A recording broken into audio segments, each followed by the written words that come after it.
Zoom sur la réputation d'expéditeur. Bienvenue dans ce nouvel épisode de On se mêle de tout, le podcast de Dolist. Aujourd'hui, nous recevons Mathieu, expert en délivrabilité. Collecte de contacts, livraison des messages, programme marketing, risques et incidents délivrabilité, le point en 3 questions. Bonjour Mathieu, ravi de te recevoir aujourd'hui pour évoquer la réputation d'expéditeur qui est un sujet majeur pour la réussite des campagnes mailing. Alors on sait que la délivrabilité c'est une problématique indissociable de l'email marketing, mais pour commencer, est-ce que tu peux nous expliquer ce qu'est la réputation d'expéditeur et quels sont les enjeux pour nos clients? Alors, la réputation expéditeur, c'est en fait le résultat de l'ensemble des indicateurs, des KPI, dont disposent les fournisseurs de messagerie, comme Gmail ou Orange, ou les filtres anti-spam. Euh, Ça leur permet de savoir si un expéditeur répond ou non à leurs critères de qualité attendus. Pour schématiser, si la réputation est bonne, on a de bonnes chances de voir les messages être livrés à leur destinataire. À l'inverse, si la réputation est trop faible, voire si elle est même négative, les messages courent un grand risque soit d'être livrés en boîte courrier indésirable, la fameuse boîte spam, soit même d'être purement et simplement rejetés. Cette réputation, elle évolue dans le temps en fonction des envois, en fonction de la perception des destinataires, en fonction des indices qu'ils renvoient au FAI ou au MSP, et surtout, ce qu'il faut bien prendre en compte, c'est que la réputation, elle évolue dans le temps et elle est indexée dans le temps. En général, sur plusieurs semaines et même dans certains cas sur plusieurs mois. Ça veut dire que si des incidents font baisser la réputation à un moment T, cette baisse de réputation, elle risque de se répercuter sur des envois pendant plusieurs semaines après l'incident.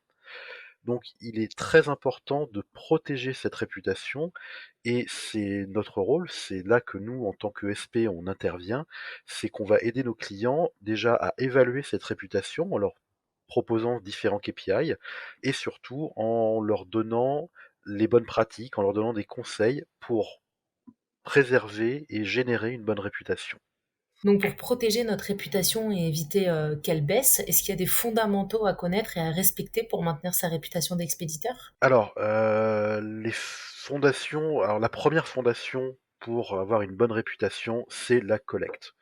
La collecte, c'est vraiment le moment clé à partir duquel tout votre programme va se construire. Si la collecte est mal gérée, si elle ne correspond pas aux critères de qualité attendus, si elle ne correspond pas aux bonnes pratiques, si elle ne répond pas à ces attentes-là, alors il y a un risque très important que la réputation expéditeur en souffre rapidement, voire qu'elle soit même impossible à générer de manière positive. Donc il faut bien se rappeler qu'au niveau, de la réputation, la collecte, c'est vraiment le moment clé et il faut toujours privilégier la qualité à la quantité dans la collecte. Vaut mieux peu de contacts inscrits, mais des contacts dont on est sûr qu'ils sont appétants par rapport à vos communications, dont on est sûr qu'ils ont un lien avec votre marque, qu'ils ont une attente envers vos communications, que de chercher absolument la quantité. Faut s'assurer que l'opt-in soit recueilli de manière conforme aux bonnes pratiques et aussi de manière conforme à la législation et à partir de là, eh bien, vous allez avoir avec une bonne collecte, moyen de générer une réputation positive et de l'entretenir. Après, ce dont il faut se souvenir, c'est que ceux à qui vous allez envoyer vos messages, les FAI ou les filtres qui les protègent, ils ont des attentes. Et en fait, ces attentes, elles sont simples. C'est tout simplement, ils veulent assurer la satisfaction de leurs utilisateurs, c'est-à-dire qu'ils reçoivent des mails qu'ils attendent, avec lesquels ils interagissent positivement, et ils veulent les protéger, ils veulent protéger leur sécurité. Alors la partie sécurité, je ne vais pas m'attarder dessus, ça concerne tout ce qui est lutte contre le phishing, etc. En revanche, la première partie, la satisfaction de leurs utilisateurs, bah, c'est aussi à vous, en tant qu'expéditeur, de prendre ça en considération. Il y a une technique très simple. Avant chaque envoi, avant chaque campagne, posez-vous toujours une question simple, c'est est-ce que le mail que je vais envoyer, est-ce qu'il répond aux attentes de mes utilisateurs? Est-ce que ça va pouvoir les intéresser? Est-ce que ça va leur apporter une plus-value? Si la réponse est négative, alors faut peut-être changer votre fusil d'épaule, faut peut-être changer la communication. Parce que là, il y a un risque de désengagement qui est fort, et il y a même un risque de plainte ou de non-réaction qui peut arriver et qui va impacter négativement votre réputation.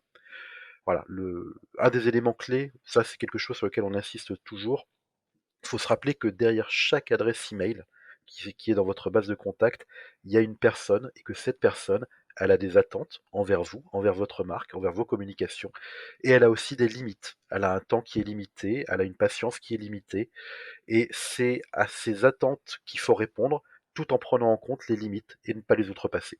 Et du coup, pour mieux comprendre tous ces points que l'on vient aborder, est-ce que tu aurais des cas concrets à nous partager, peut-être que tu as eu avec nos clients? Alors nous, en délivrabilité, on va pas s'attarder sur des cas clients. Par contre, on a des types d'incidents qui reviennent régulièrement. Euh, on va dire, 3 grands types d'incidents qui arrivent, en tout cas en ce qui concerne la réputation. Le premier type d'incident qu'on voit régulièrement, c'est des montées en volume qui sont mal gérées. Parce qu'il faut savoir, comme je le disais tout à l'heure, la réputation, elle est indexée dans le temps, y compris la notion de volume envoyé. Et des variations de volume trop importantes, trop soudaines, ça peut avoir un impact négatif, tout simplement parce que le filtre en face, ou le FAI en face, peut être surpris, voire peut être suspicieux d'un volume beaucoup plus important que ce qu'il a l'habitude de voir qui arriverait. Donc il faut toujours y aller progressivement. C'est un travail qu'on mène avec nos collègues du conseil auprès de certains clients qui ont des besoins, soit de lancer des nouveaux programmes et donc de monter en volume rapidement, soit de monter le volume sur leur programme existant.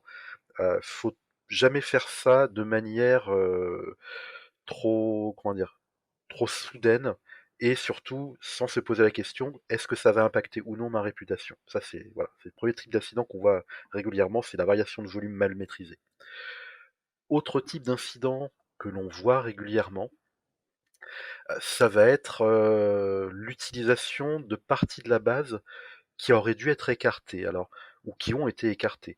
Euh, pour gérer la réputation et pour améliorer la réputation, un conseil qu'on donne souvent à nos clients, c'est d'écarter les contacts qui soit réagissent de manière négative, soit ne réagissent plus de manière positive en tout cas.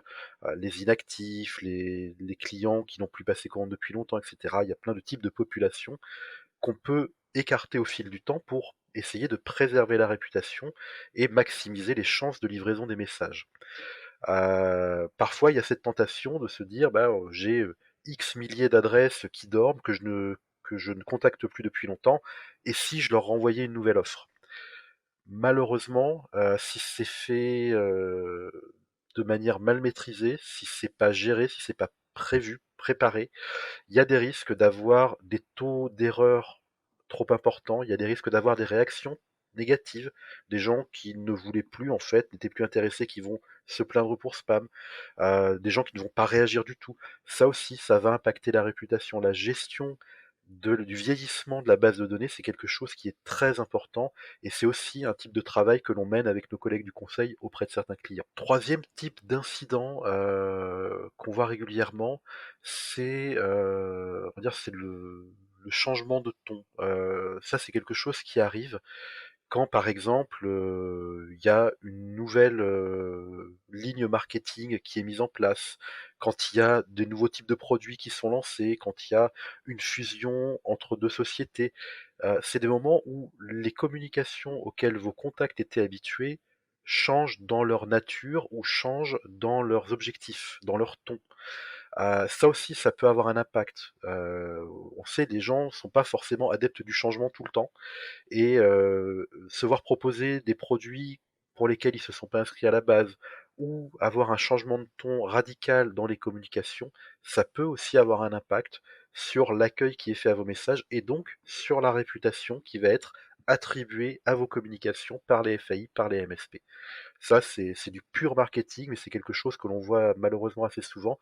Et encore une fois, bah, avec nos collègues du conseil, avec nos collègues consultants, on travaille auprès de certains clients pour les aider à faire ces transitions qui sont nécessaires, qui sont imposées, mais qui doivent être gérées de manière fine et de manière à protéger la réputation, encore une fois. Merci pour ton éclairage, Mathieu. On peut donc rappeler que la réputation d'expéditeur, c'est le résultat de l'ensemble des indicateurs dont disposent les FAI ou les filtres anti-spam. Ça permet de savoir si un expéditeur répond aux critères de qualité attendus, et donc si la réputation d'expéditeur est bonne, les messages seront correctement livrés au destinataire. On peut également dire que la collecte, c'est le facteur clé, car en effet, c'est avec cette collecte que le programme marketing va se construire, et donc il vaut mieux favoriser la qualité des contacts et non la quantité. Ce sujet vous intéresse? N'hésitez pas à consulter nos articles dans la rubrique blog sur notre site doliste.com. Et si vous avez des questions sur ce sujet, écrivez-nous sur marketing@dolist.com. Promis, on vous répond.